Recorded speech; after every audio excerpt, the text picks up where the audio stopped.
The Dark Beyond, a space horror story. The year was 2049, and humanity had reached beyond the stars, exploring galaxies far from home. The ship Elysium was on a routine mining mission to a distant moon, a three-person crew on board. Captain Reed, a hardened veteran of countless missions, commanded the ship with the confidence of a seasoned traveler. Beside him were Dr. Lila Summers, the mission's biologist, and Victor Chen, the engineer. Each was an expert in their field, and together they felt they could face anything space had to offer. They were wrong. The Elysium glided through the void, the blackness of space stretching endlessly around them. Their target was an uncharted moon orbiting a distant gas giant, a recent discovery thought to contain rare and valuable minerals. However, upon arrival, their scanners detected an anomaly on the moon's surface, a signal that seemed neither natural nor man-made. "Reed, you seeing this?"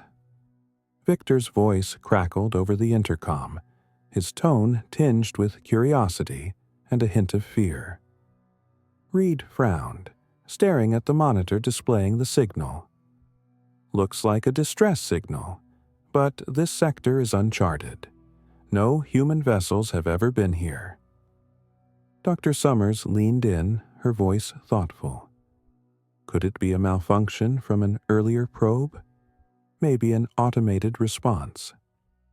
"No known probes in this sector," Reed replied, his jaw set. "And this signal, it's ancient, but powerful, broadcasting on a loop every 6 hours." The three exchanged glances, and the curiosity got the better of them. After a quick discussion, they decided to investigate. It was risky, but the prospect of finding something unknown, perhaps even alien, was impossible to resist. As the Elysium descended through the moon's thin atmosphere, a thick fog covered the rocky landscape.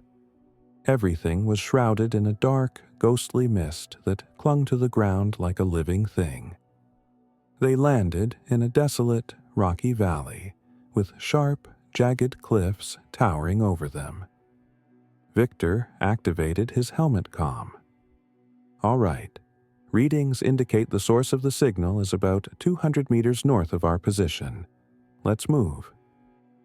The trio disembarked, stepping onto the moon's rough surface, their footsteps muffled by the dense fog.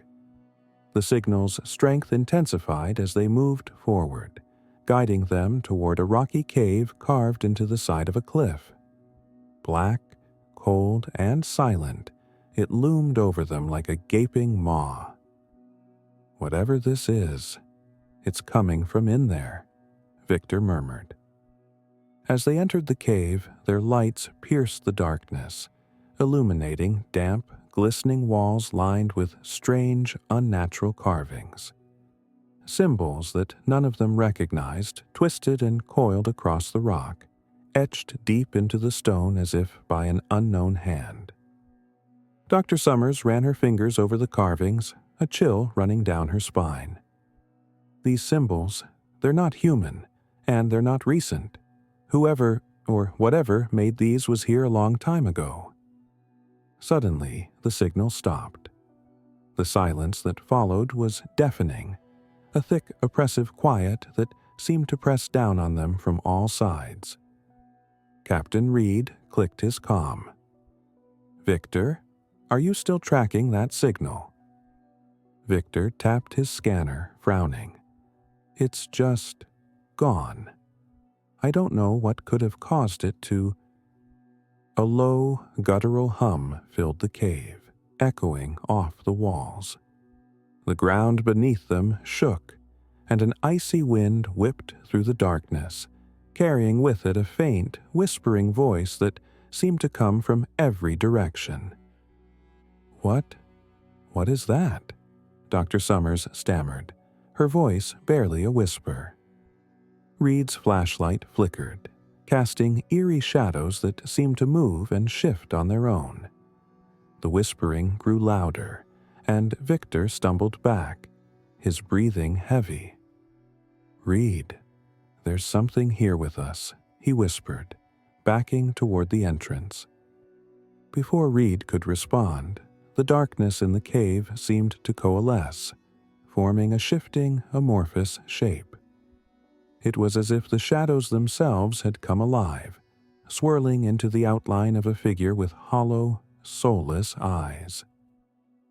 "Intruders," the figure rasped, its voice a hollow echo that sent chills down their spines. Captain Reed stepped forward, his voice steady. "Who are you? What do you want?" The figure's empty eyes locked onto him, and its form seemed to waver, as though struggling to hold its shape. "We are the Forgotten, bound to the darkness, waiting." Victor tugged at Reed's arm. "Captain, we need to get out of here. Now." But before they could move, the figure extended a shadowy arm, reaching out toward them. Cold seeped through their suits, biting into their skin, and an overwhelming feeling of despair washed over them. "You cannot leave," it whispered. "Not yet." As it spoke, their vision began to blur. Shadows crawled up the walls, spreading like ink, consuming the light of their flashlights until they were left in complete darkness. Reed's voice was barely audible. "What's happening to us?" "We were explorers like you," the figure's voice echoed. "But we were claimed by the void, and now so shall you." The shadows pressed closer, suffocating, swallowing their cries. Each of them felt a wave of exhaustion, a heavy weight that pulled at their minds, dragging them down into an endless cold darkness. Dr. Summers felt her knees give way, and she crumpled to the floor, her vision fading. In the last moments of consciousness, she thought she heard voices, many voices overlapping, crying out in anguish. Voices of those who had come before, who had been lured by the same signal and claimed by the same darkness. When she awoke, she was alone. Dr. Summers struggled to her feet, her suit's lights barely flickering. The cave was empty, save for the faint echoes of the whispers that lingered in the shadows. "Reed. Victor." Her voice echoed, but there was no reply. She stumbled back toward the entrance, but the fog outside had thickened, blocking out the sky. She tapped her helmet comm, but only static answered. Her heart raced as she realized the truth. She was trapped here, bound to this forsaken place. The whispers grew louder, and the shadows began to close in, reaching for her with cold, insidious fingers. And somewhere, deep within the darkness, the signal began to pulse again, calling out into the void, waiting for the next crew to arrive.